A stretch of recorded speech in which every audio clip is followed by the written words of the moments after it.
ତୁ କ'ଣ ପାଠ ପଢ଼ିଲା ବେଳେ ଖାଉଛୁ ସବୁ?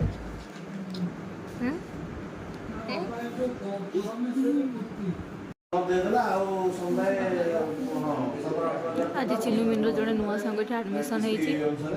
ହେଇ ଆସିଗଲା ତା ସହିତ କଥା ହେଇକି।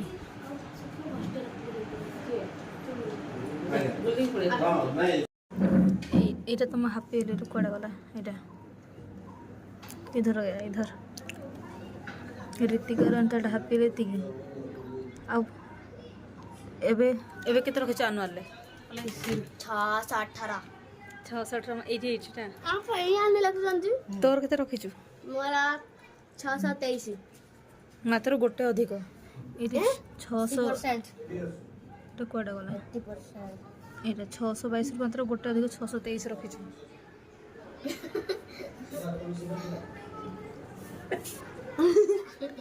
ଖାଲି ସୁନ୍ଦର ଦେଖାଯାଉଛି ବୋଲି ବାଡ଼ଉନି ନହେଲେ ବାଡ଼ିଏ ପକାନ୍ତି। ଇଏ ଗୋଟେ ସୁନ୍ଦରୀ ଆଜି ନୂଆ କ୍ଲିପ୍ ପିନ୍ଧି ପକେଇଛି।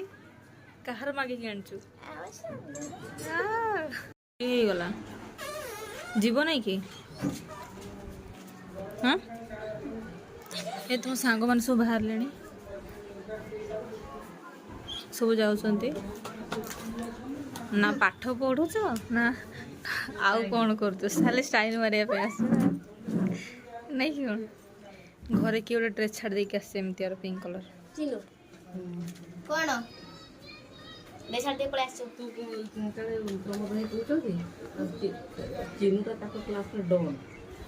ପୁଅ ପିଲାଙ୍କୁ ବି ମାନୁନି।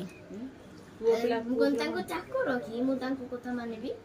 ସେଇ ବି କଥା ଗୁଡ୍ କ'ଣ ଗୁଡୁ ମାଡ଼ ଖାଇବୁ ଜାଣିଛୁ ନା? ଚଗଲା ହଉଛି କ୍ଲାସରେ। ଆଉ ଚଗଲା ନହେଲେ ପାଠଟା କେମିତି ହବ? ହଁ ଚଗଲା ହେଲେ ଖାଲି ପାଠ ଉଡ଼ି ଉଡ଼ି ଆସିବ ଆଉ। ଡ୍ରେସ୍ ତ ମୋର ପିନ୍ଧିଛୁ, ପ୍ୟାଣ୍ଟ କାହାର ପିନ୍ଧିଛୁ? ମୋ ଡ୍ରେସ୍ ପିନ୍ଧୁଛୁ ଏଇଟା ତତେ ହବ? ଏଇଟା ହବ? ଗୋଟେ କଥା ହେଇଛି ଦିଦିର କେତେ ମୁହଁଟା ଦେଖ କେତେ ମୁହଁଟା ମତେ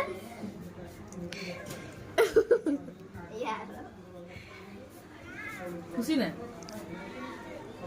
ତ ଏଠୁ ସରିଲା ମୋର ଦିଦି ସାଙ୍ଗରେ ଚାଲିବ। ନେଇକି ମୋତେ ସାହାଯ୍ୟ କରିବ। ହଁ ସାହାଯ୍ୟ କରିବ। ଯେମିତି ମା ସହିତ ବୁଲୁଛୁ ସେମିତି ମୋ ସହିତ।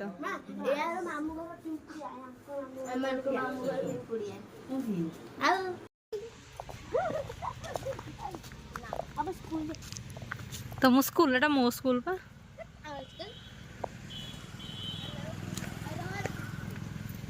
ଦେଖିକି ଆଣିଦେବ ଯାହା ହେଲେ ବି ତ ଗୋଟେ ଆଉ ନା ବାଟରେ ଗୋବର ପଡ଼ିଥିଲେ ଏଟା ନେଇକି ଆସିବୁ। ହେଟା ତୋ ପାଇଁ ବାବା ଷ୍ଟୋରରୁ ଯାହା ହେଲେ ଗୋଟେ ନେଇକି ଆସିବ। ଚକୋଲେଟ ଆଉ ଥଣ୍ଡା କିନ୍ତୁ ଆଣିଦେବ। ଯାହା ନ ଆଣ ପଛେ ଦେଖି କାଶ ହଉ ଥଣ୍ଡା ହଉ ନା ଏ ହସ